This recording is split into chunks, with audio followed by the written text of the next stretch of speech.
অবশেষে পরিবর্তিত হলো পুলিশ, র্যাব ও আনসারের নতুন পোশাক রূপে তাদেরকে কেমন লাগছে তার একটি ছবি আজকে বিভিন্ন গণমাধ্যমে প্রকাশিত হয়েছে। চূড়ান্ত হয়েছে পুলিশ, র্যাব ও আনসার বাহিনীর নতুন পোশাক। সোমবার 20 জানুয়ারি আইনশৃঙ্খলা সংক্রান্ত উপদেষ্টা পরিষদের বৈঠকে এ বিষয়ে চূড়ান্ত সিদ্ধান্ত নেওয়া হয়েছে। জানা গেছে বৈঠকে আয়রন, রয়্যাল ব্লু, ডিপ খাকি, ডিপ ব্লু, জলপাই সহ কয়েকটি রঙের পোশাকের মডেল উপস্থাপন করা হয়। সেখানে আইন শৃঙ্খলা সংক্রান্ত উপদেষ্টা পরিষদের বৈঠকে 3 বাহিনীর জন্য আলাদা আলাদা রঙের পোশাক চূড়ান্ত করা হয়। বৈঠকের সিদ্ধান্ত অনুযায়ী পুলিশের পোশাকের রং হচ্ছে আয়রন, র্যাবের পোশাক হচ্ছে জলপাই বা অলিভ রঙের এবং আনসারের পোশাকের রং হচ্ছে গোল্ডেন হুইট।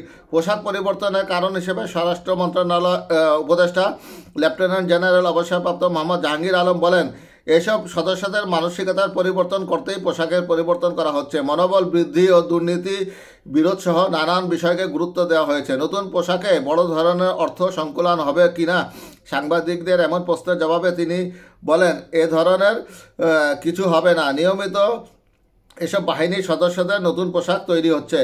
যে ধারাবাহিকতায় ধীরে ধীরে পরিবর্তিত পোশাক তৈরি হবে, এটার জন্য বাড়তি অর্থের খুব একটা দরকার হবে না। এর আগে 11ই আগস্ট পুলিশের ইউনিফর্ম ও লোগো পরিবর্তন করা হবে বলে জানিয়েছিলেন অন্তর্বর্তীকালীন সরকারের সাবেক স্বরাষ্ট্র উপদেষ্টা ব্রিগেডিয়ার জেনারেল অবসরপ্রাপ্ত এম সাখাওয়াত হোসেন।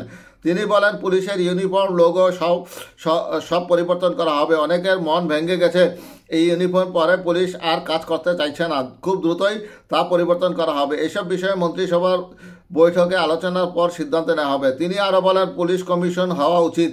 সেই কমিশনের অধীনে পুলিশ পরিচালিত হবে। তারা কোনো রাজনৈতিক দলের অধীনে থাকবে না। পুলিশকে যেন রাজনৈতিকভাবে ব্যবহার না করা হয় সেটা নিশ্চিত করতে হবে।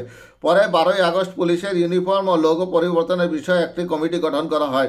10 সদস্যের কমিটিতে 7 কার্যদিবসের মধ্যে প্রতিবেদন দিতে বলা হয়। এদিকে পুলিশের লোগো পরিবর্তনের প্রক্রিয়া অনেকটা এগিয়েছে। লোগো নতুন নির্ধারণ করা হয়েছে। এছাড়া পুলিশের নির্ধারিত নতুন লোগো পাঠানো হয়েছে মন্ত্রণালয়। তা এখনও অনুমোদনের অপেক্ষায় আছে বলে জানা গেছে।